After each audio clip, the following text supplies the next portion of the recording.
I'm Estelle Ford Williamson. I'm secretary to the board of an organization called Wells for Hope for South Sudan.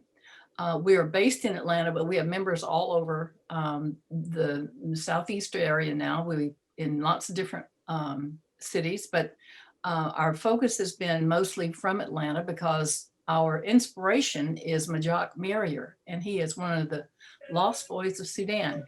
And I think you'll know which one he is. He's the tall guy in the green shirt here in our screen.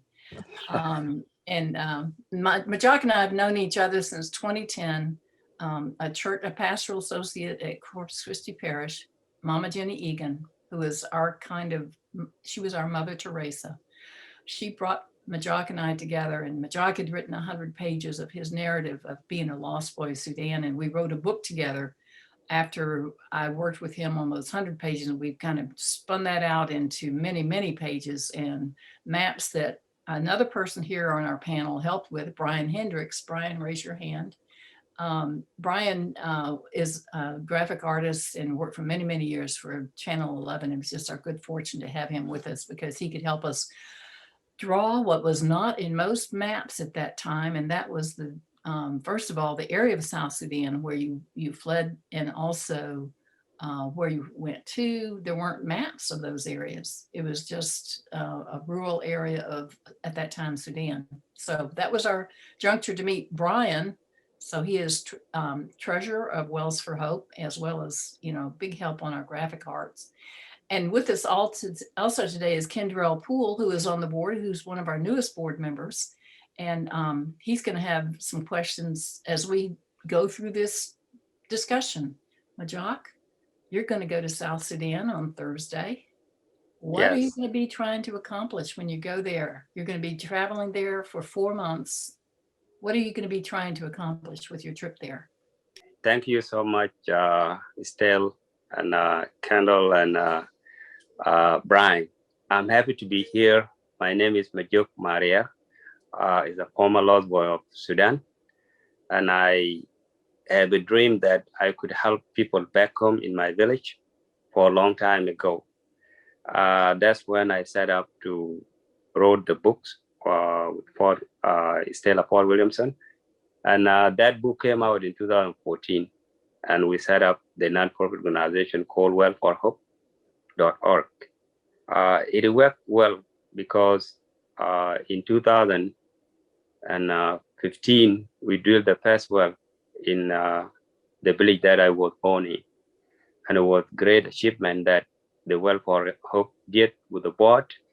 And it's really appreciation for the people here in Atlanta who donate the money to bring the clean water to my village. So to cut the story short, I will be leaving March 5. That would be next Friday.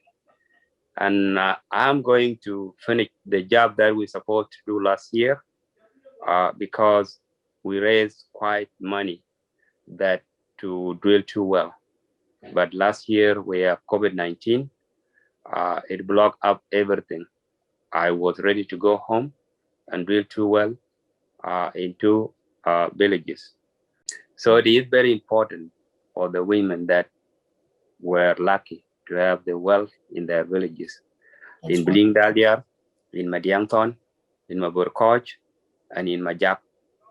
So all these villages are now supporting themselves because of those wells that they drill in their villages, because they plant crops during the dry season. At this time, they have a green vegetables.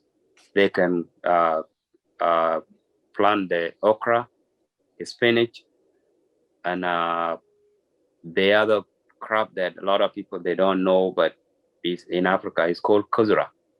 Those are the things that they cook as the soup where they use. Because back then when I was back home and there is no good well that they have, what they do is they dry okra stem. That's what they grind it, and then that's what they cook to do as a soup they could eat. And food there, it's mostly vegetable. It's mostly vegetarian.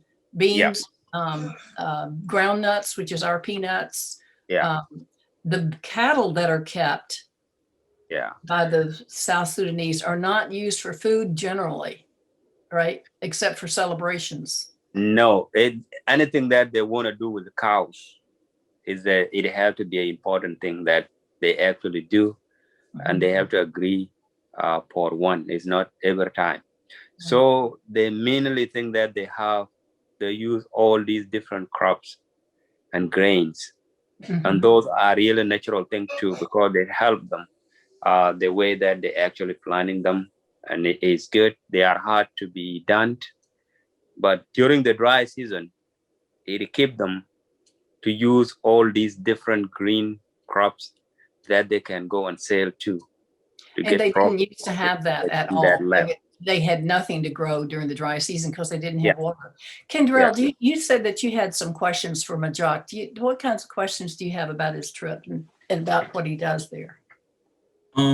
Well, I got some questions from some friends of mine, and I have a couple personal questions. Just some questions that people my age would want to know about your trip. Uh, how do you know when drilling the well is a great spot to drill the well? Like, where's a good place to start drilling a well? Good question. That is a good question because drilling the well it require me to go to survey the village, because what I usually do when I go home and somebody come to me and they requesting the well, I have to ask them some question basically before I go to their village. How many people live in that village? And how far are they apart from one another? Or do you have a nearest well that close to your village? So from there, they would explain all those things. What kind of the people they're requesting well? Because the way I put it, 500 is the maximum of the people that we could serve. And why? Because we don't have enough money to drill more well. We could just make them like we could say uh, 300 people should share one well, and then the other 300 would share one well, and we take 200 away from it. But there is no enough money for us because one well costs a lot of money. It's 10,000 US dollar. That's a lot of money, and sometimes it should have because the prices are not flexible on one side. It could not be the way that we drill the first well. So that is the way that when I go and drill the well, I go to the village, talk to the person that is the leader of that village, which is the chief. And I have to talk to the chief. If the chief requests that, or the one of the elders requests the well, what I usually tell them, I told them, this is not your well. This is the village well. What I need you to do, I needed to put it in the middle of the village where everybody could come and they fight the water and go back to their houses. So why I do that? Because if I let it to put it close to one of the hill at the house, he have to own that. These things that when people come, he can log it down and do other things. Even at the night, there is people that who need to drink water. So that's how I actually go and survive the well and see which way that we could drill the well. When we drill the well and we finish, I have to tell them to select the team who have to check on the well. And then if something happened, because the other thing I usually tell them, when the well finish, you have to maintain the well. I'm not coming back to maintain the well. If I get the money, I go to different village to get them well. So that's the process that I like to go there myself to do it than other person doing it because I could not trust that person too. We've never had a dry well, Yeah. right? We've always Yeah. hit water. Yeah. It is. It hit water all the time. Unless we have a different machine that is bigger than the one that we started in 2018 and 15, because it's just one day. And what happened to us too, we stuck during the evening when we want to go back to Rumbek. We spent the whole night until the afternoon, the other day, like 1 in the afternoon. That's where we went to Rumbek. But it was a lesson. I learned that very well. One of my other questions, this question specifically is coming from one of my closest friends, and Okay. he was wondering, how long do wells usually last? Like, I'm not sure if any of your wells have come out of commission or anything like that, but how long do you personally think it would take for a well to be out of commission? Yeah, that is the good question. And that is the other thing that I ask the people that actually drill the well, how long the well could stay.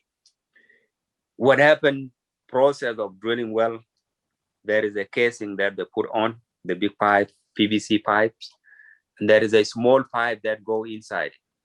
What happened, the casing, they do outside to the drilling machine that they put in to protect.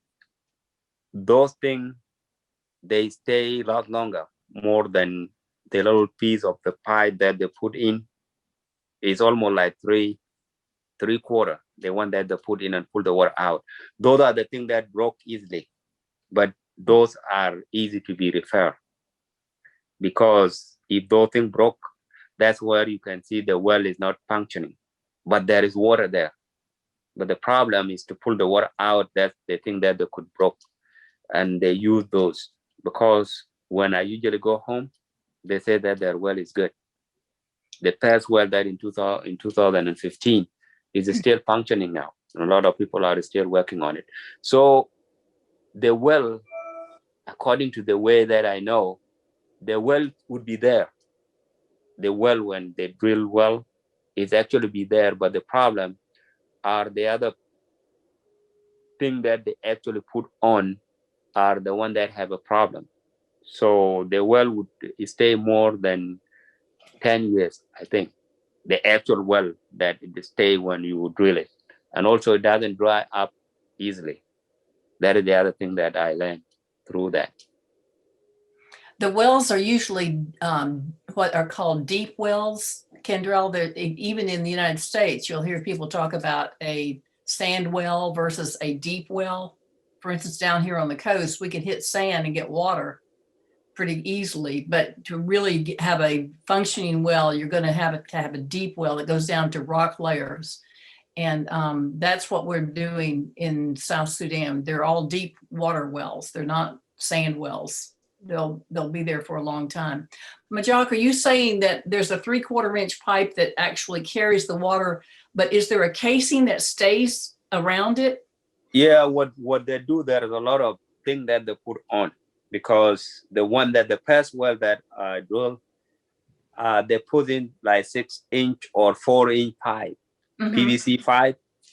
Those are the casing. What they do, the actual pipe, they put it on, but the last one, like 2 or 3, they actually have the hole on it where the water could come inside, and then they can pull the water up.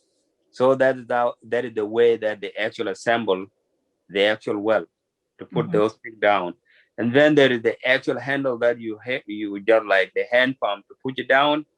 The water have to pull up through the PVC pipe, and there is the one that they actually pull it up, the pump. That's how it That's works. actually pulling it up. Yeah, Yeah. that's how the water works, and then they could come out on the other end. So when they assemble the well that I drilled in Madiangson in 2016, I went there. They were putting the pipe in, and I was there until it finished. And then they actually tested, and the water came out. Good. Yeah. Another question from another friend of mine. They were wondering, how clean is the water?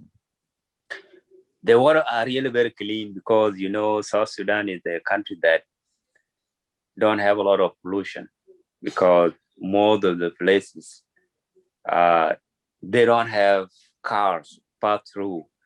They don't have factories. So the water are really clean, because a lot of people, they went and test them, and the water are clean. There is no any pollution on it. And that is the other good thing, that because around Rumbek area, that's what a lot of people living there, the non-profit organization was saying, because all the well that they drill there, their water are really clean.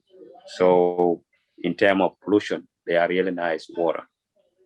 My last and final question is, what is the general population of the average village or school area, or where you were planning to build a well?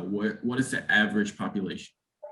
The average population in any village, I could say is 2,000 to 5,000, because our people, they like to marry many wives. My elder brother and my younger brother, each of them, my elder brother have 2 wives, and my younger brother have 3 wives. And apart from them, some of them they may have 5 children, 4, 6. So that thing add up. When you see the village and have like 10 houses, maybe 5 to 10 people may live in that house. So it varies from village to village. So they approximate the way that you see it for the people that would be in that village. There is villages that are really more, and there is small villages. And the other thing also, they spread out because they plant their crops between the neighborhood. So they have to have like a big space that they can do the one compound, and then you have other space that is out. So approximately 3,000 to 4,000 in one village. Yeah. Wow. Kadrell, thank you for your questions. Thank you Majok, very much. Yeah, that's good. those are good questions, and particularly the one about the cleanliness of the water. Maybe another couple of years we'll be looking at trying to test and make sure that's all good water. And but in general, it's felt to be much better. What people have had as a resource is mud. I mean, pools of mud. Yeah. Lakes that have also been carrying animals in them, and it's real sad. Majok, you have a sign behind you, and we need to focus on that. The Walk for Water. We didn't specifically mention, a lot of our funds have come from children from schools all over the metro area walking with you once a year. We've done this every year. Can you show us? So this is the first well that we drilled in Green Dahlia in 2015. So that was the achievement, that the thing that we get. And all of this is a sign that because of the COVID-19, we maybe have another work this year, but everybody is just is staying in their places. They will not meet with anybody. But this is our sign that we take out there when we have a walk. And that's why we have to record it today. The people that who can see what we're supposed to do this year is to show that we still have a progress for the work to do. It's not going to happen this year, but if people have to sign up and do something like that, we like it to give them a chance to do it if they have an idea that they could actually make the work by themselves, or do something, or inform like their neighbor. A virtual walk, yeah. Yeah, that would be nice. And they could see this sign. If they have to have like create a walking sign and something, it would be good. And that's why we bring here and record it for the people to see what we actually have. Right. Yeah. And we've done this every March. Every March we've had a Walk for Water and Health. It leaves from the parking lot of the Carter Center. Jimmy Carter, the Carter Center. Thank you. And we've had you lead it, and kids get to meet you, and they just love it. And also other Lost Boys come, like Jacob Mock, who is a celebrated Atlanta policeman. He is just a wonderful person as well. So we've had lots of participation from some of the Lost Boys themselves when we do those in March. Like you said, we couldn't do it this year, but we're going to, we're probably going to have something when you get back where there'll be at least a virtual walk, and we'll get people in touch with you about what you accomplished the trip. That's great. Brian, you had some tiles. Can you show the tiles that will be going with Majok? Yeah. But the tiles that you're putting on this year are special because we've never dedicated wells before. Yeah. We've never had wells in, with a memory or a dedication. So do you want to talk about the people that we're honoring with these tiles? Yeah, the one that we are kind of honoring is Mama Jenny, because when we came here in 2001, she's the one that actually welcomed us and took us to the Catholic Church, Corpus Christi in Stone Mountain. From that time, she stayed with us for most of the way. Any difficulty that we get, we are happy or we are sad because we have people that we lost here. She stand with us for that.